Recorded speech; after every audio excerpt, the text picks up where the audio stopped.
Hi అండి, అందరికీ నమస్కారం. నేను మీ వేణుగోపాల్ రెడ్డి ఫ్రమ్ జోష్ ఇన్నోవేషన్స్ ప్రైవేట్ లిమిటెడ్, జోష్ ఓవర్సీస్ కన్సల్టెన్సీ అండ్ జోష్ institute of foreign languages and freshers hiring .com సంయుక్తంగా ఈరోజు విద్యార్థులకు అవసరమైనటువంటి అనేక వీడియోస్ మనం చేస్తూ ఉన్నాం. ఇందులో భాగంగా ఈరోజు ఒక లక్రేటివ్ కెరియర్ ఆప్షన్ని మీ ముందుకు తీసుకొని వస్తున్నాను. So it is none other than GMR school of aviation. GMR school of ఏవియేషన్లో ఇది జిఎంఆర్ అంటే మీ అందరికి కూడా తెలుసు, గ్రంథి మల్లికార్జునరావు. ఈయన ఐకాన్ ఆఫ్ తెలుగు స్టేట్స్. ఎందుకంటే మీరు అందరూ కూడా రాజీవ్ గాంధీ ఇంటర్నేషనల్ ఎయిర్పోర్ట్ చూసుంటారు. ఇటువంటి దాదాపు 10 ఎయిర్పోర్ట్స్ని మెయింటైన్ చేస్తున్నటువంటి అత్యంత పెద్ద సంస్థ ఏవియేషన్ ఇండస్ట్రీలో. వీళ్ళు తెలంగాణకి తలమానికమైనటువంటి మరో విద్యా సంస్థతో ముందుకు వచ్చారండి. So GMR aviation school. So ఇందులో aircraft maintenance engineer, AME అని అంటాము. ఈ ఏఎంఈ అనేటువంటి ఒక కోర్సుని వీళ్ళు తీసుకురావడం జరిగింది. ఈ ఏఎంఈ అంటే ఏంటో నేను మొదటగా చెప్పి దాని తర్వాత ఇండస్ట్రీ యొక్క ట్రెండ్స్ గురించి కూడా నేను మీకు చెప్తాను. మనము అత్యంత లాభదాయకమైనటువంటి 45 కోట్లు వాళ్ళ జీవితకాలంలో జీతంతో సంపాదించగలిగినటువంటి కోర్సు గురించి మనం ఇంతకుముందు మాట్లాడాం. అది పైలట్ ట్రైనింగ్ గురించి. సో చాలా మందికి పైలట్ అంటే భయం ఉంటుంది. వాళ్ళు ఆకాశంలో తిరుగుతూ ఉంటారు, ఏదైనా ప్రమాదాలు జరుగుతాయేమో అనేటువంటి భయం ఉన్నటువంటి వాళ్ళు కానీ, లేకపోతే దగ్గర 70 లక్షల రూపాయలు ఖర్చు అయ్యేటువంటి అంత పెద్ద ఆప్షన్కి వెళ్ళలేనటువంటి వాళ్ళు కానీ, ప్లస్ బీటెక్ అనేది లేకపోతే ఒక డిగ్రీతో కూడుకున్నటువంటిది ఒకటి ఉంటే మన చేతిలో బాగుంటుంది, దాని తర్వాత మనం ఏదైనా చేసుకుందాం అనుకునేటువంటి పేరెంట్స్ కానీ ఈ ఏఎంఈని తీసుకోవచ్చు. ఈ ఏఎంఈ యొక్క ప్రాథమిక కర్తవ్యం ఏంటి అంటే అండి, ఒక విమానం తీసుకున్నాం అనుకోండి, మనకు భారతదేశంలో ఒక 750 విమానాలు యాజ్ ఆన్ టుడే మనకి ఫ్లై అవుతూ ఉన్నాయి, కమర్షియల్ ఏరోప్లేన్స్. ఈ కమర్షియల్ ఏరోప్లేన్స్ నడిపేవాడు పైలట్ అయితే, ఈ విమానానికి సంబంధించినటువంటి మెయింటెనెన్స్ చూసేవాడిని ఎయిర్ క్రాఫ్ట్ మెయింటెనెన్స్ ఇంజనీర్ అంటారు. ఒక విమానానికి రమారమిగా ఒక 30 మంది ఎయిర్ క్రాఫ్ట్ మెయింటెనెన్స్ ఇంజనీర్ ఉంటారనమాట. సో వీళ్ళు ఏం చేస్తారంటే విమానాన్ని మొత్తాన్ని చెక్ చేస్తారు.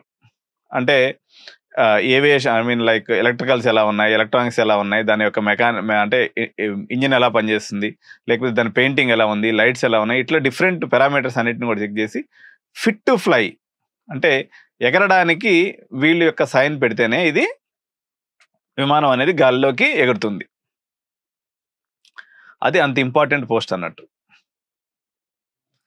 సో తెలంగాణలో వచ్చినటువంటి ఈ యొక్క జిఎంఆర్ ఏవియేషన్ ఏదైతే ఉందో ఇది వచ్చేసి శంషాబాద్ ఎయిర్పోర్ట్లోనే ఉందండి.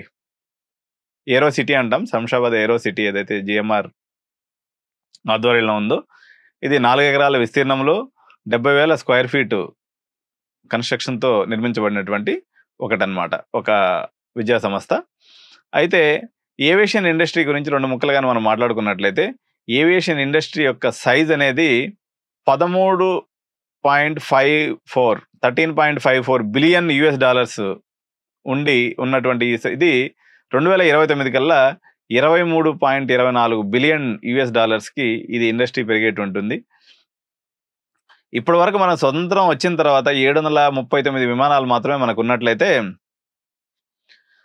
దాదాపు 1000 విమానాలని కొత్తగా ఇండిగో అండ్ టాటా వాళ్ళు ఆర్డర్ పెట్టారు. అంటే ఏకదమ్ షిఫ్ట్ అన్నట్టు, డబల్ రిక్వైర్మెంట్ అనేది ఇప్పుడు ఉంది. దీంట్లో స్కిల్డ్ మ్యాన్ పవర్ యొక్క అవసరం ఎంతైనా ఉంది. సో ఇంకా మనం కానీ తీసుకున్నట్లయితే ప్యాసింజర్ ట్రాఫిక్ కూడా విపరీతంగా పెరిగిపోయిందండి. దాదాపు 1100 మిలియన్ ప్యాసింజర్స్ యొక్క రిక్వైర్మెంట్ 2040 కన్నా వస్తుంది అనేటువంటి ఒక అంచనా ఉంది. ప్రజెంట్ ఉన్నటువంటి 327 మిలియన్స్తో పోల్చుకున్నట్లయితే ఇది ఆల్మోస్ట్ 3 times నెక్స్ట్ 10 yearsలో ఇది పెరిగేటువంటి అవకాశం ఉంది. మన ఏవియేషన్ ఇండస్ట్రీ ప్రపంచంలో 9వ స్థానంలో ఉండింది 2014 అప్పటికి. 2023కి వచ్చేసరికి అది 3rd ప్లేస్కి వచ్చేసింది. దీంట్లో హై స్కిల్ ఉన్నటువంటి మ్యాన్ పవర్ రిక్వైర్మెంట్ ఉంటుంది కాబట్టి మనం ఈ జాబ్ని అనేది తీసుకోవచ్చు. ఎందుకు ఏవియేషన్ ఎంచుకోవాలి, ఎందుకు బీటెక్ మన సిఎస్సి తీసుకుంటే ఏంటి లాభం నష్టాలు అనేది కూడా మనం చూద్దాము. ఫస్ట్ ఏవియేషన్ ఇండస్ట్రీలో మనం 1 by 1గా చూసినట్లయితే ఇది గ్లోబల్ ఆపర్చునిటీస్ అండి. ఎప్పుడు విమానంలో ఫ్రీగా తిరుగుతూ ఉండొచ్చు. దీంట్లో విపరీతమైనటువంటి టెక్నాలజీ అప్డేట్ ఉంది. అండ్ మనం ఎలైట్ గ్రూప్కి వెళ్ళిపోతాం అనమాట. దీని యొక్క ఆప్షన్ ఏదైతే ఉందో ప్రెస్టీజియస్ కెరియర్ ఆప్షన్గా పరిగణించబడుతుంది. సో ఎయిర్ క్రాఫ్ట్ ఇంజనీరింగ్ యొక్క మనం ఉద్దేశంగా చూసినప్పుడు ఇది back bone of aviation industry. ఇప్పుడు మనకి ఫ్యూయల్ కాస్ట్ అనేది మనకి primary cost in the aviation industry. Aviation ఇండస్ట్రీలో మనకి ఫ్యూయల్ కాస్ట్ అనేది మేజర్గా ఉంటుంది. దాని తర్వాత వాళ్ళు పెట్టేటువంటి మెయింటెనెన్స్ కోసం ఎక్కువ పెడతారు. And it is so responsible job.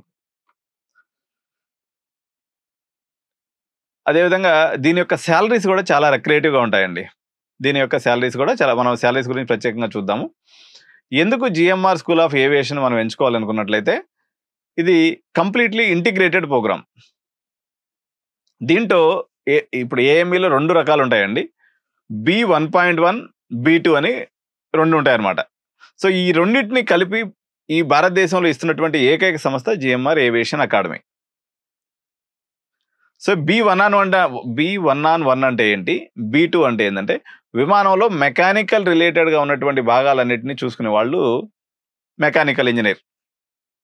B2 అంటే దాంట్లో ఉన్నటువంటి వైరింగ్, ఎలక్ట్రికల్, ఎలక్ట్రానిక్స్ రిలేటెడ్ అంటే ఏవియానిక్స్ అంటారు దీన్ని చూసుకున్నటువంటి వాళ్ళని B2 AMEs అంటారు.